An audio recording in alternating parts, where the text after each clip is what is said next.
श्री सद्गुरु देवाय नमः। भाइयों बहनों, आज मैं आपके लिए एक बहुत ही सुंदर कथा लेकर आया हूँ।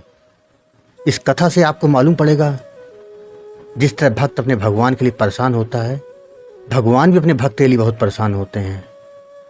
एक सच्ची घटना जो ज़्यादा पुरानी नहीं, केवल 12-13 साल पुरानी घटना है, वो भी बरसाना जिले की।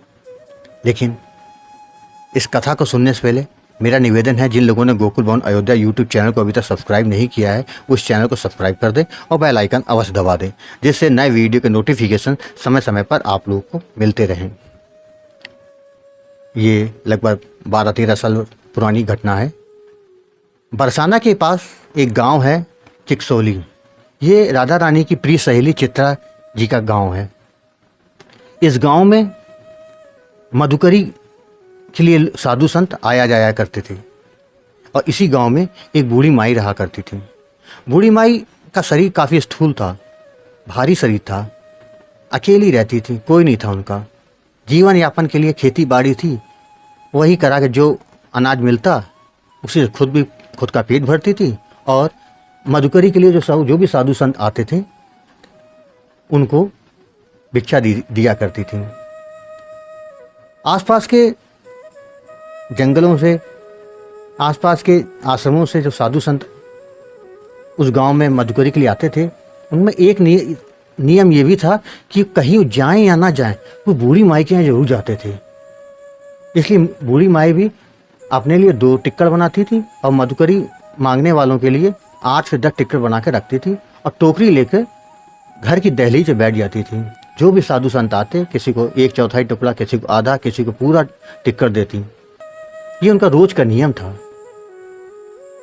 बूढ़ी माई राधा रानी की अनन्य भक्ति, वो जो काम करती वो राधा रानी को समर्पित करके ही करती थी कि जो करा रही है रब राधा रानी करा रही, मैं कुछ नहीं कर रही।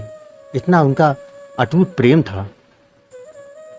एक बार की बात है, वो घर का सारा काम निपटा के लीपा पोती करके, खेत में काम था, वो थोड़ा जल्दी चली गई खेत में।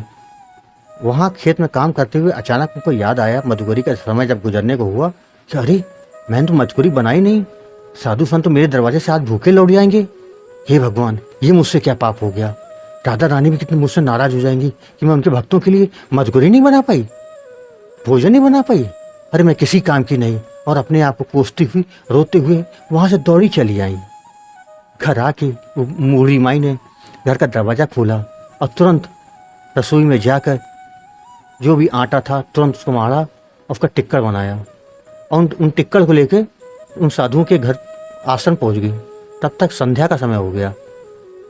उन लोग पास जाके बूढ़ी माई रोने लगी जोर जोर से कि मुझे क्षमा कर दिए, मुझ पापिन को क्षमा कर दिए, मुझसे बहुत बड़ा पाप हुआ है, मुझे क्षमा कर दिया। आप क्षमा नहीं करेंगे तो मैं तो राधा रानी भी मुझे क्षमा नहीं करेंगी, मैं कहीं की नहीं रहूँगी, मुझे क्षमा कर दिए, मुझसे बहुत बड़ा पाप हुआ है।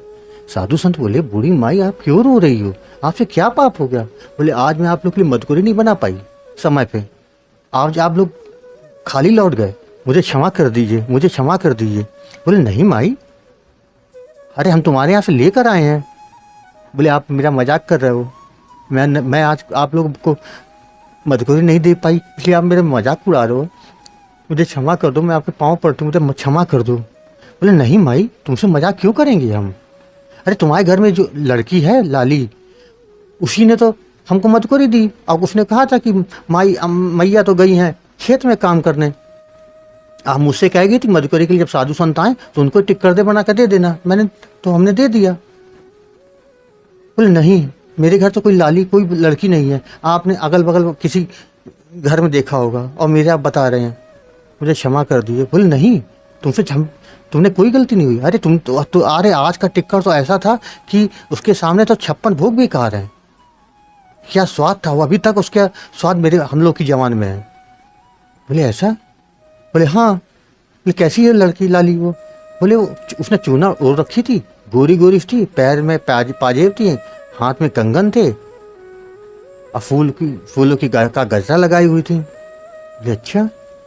बूढ़ी माई वहाँ से रोते रोते घर चली आई। घर का दरवाज़ा खोला। आपको बता दें कि बूढ़ी माई के पास एक प्रियाजू का एक छोटा सा विग्रह था उस विग्रह को देखते देखी और समझ गई, क्योंकि उस विग्रह में ही लाल चूनर पहनी थी, गोरे रंग की थी, पैर में पाजेब, गजरा लगा। बोले हो ना हो, आज आज प्रियाजू, आज राधा रानी उन्होंने टिक्कर बनाया। अरे मेरे कारण उनको कष्ट उठाना पड़ा। और घुटनों को बल वहीं बैठ गई और जोर जोर से अपना सर जमीन पर पटकने लगी। मुझ अभागिन, मुझ पापी को क्षमा करो। खूब रोई, खूब रोई। रोते रोते संध्या से रात हो गई। आप लोग को बता दें,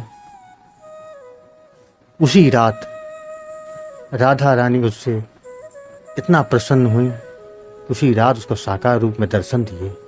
और ये बात जंगल में आग की तरह पूरे बरसाना में फैल गई कि मैया को राधा रानी का दर्शन हुआ है, साक्षात दर्शन दिया है मैया ने। उसके बाद से तो उनके घर में साधुओं का आना जाना और बढ़ गया। आप लोगों को बता दें कि हिंदुस्तान का शायद ही कोई अच्छे संत महात्मा होंगे या कथावाचक जो उनके यहाँ मधुकरी के लिए ना गए हों बूढ़ी माई की बात। लगभग 5-6 साल पहले बूढ़ी माई ने ये भौतिक देह त्याग दिया और अपनी राधा रानी के साथ चली गई। भाई बहनों, आपको ये कथा कैसी लगी कमेंट बॉक्स में जरूर बताइएगा। और हाँ, अगर पसंद आई हो तो कमेंट में राधे राधे जरूर लिखिएगा। राधे राधे।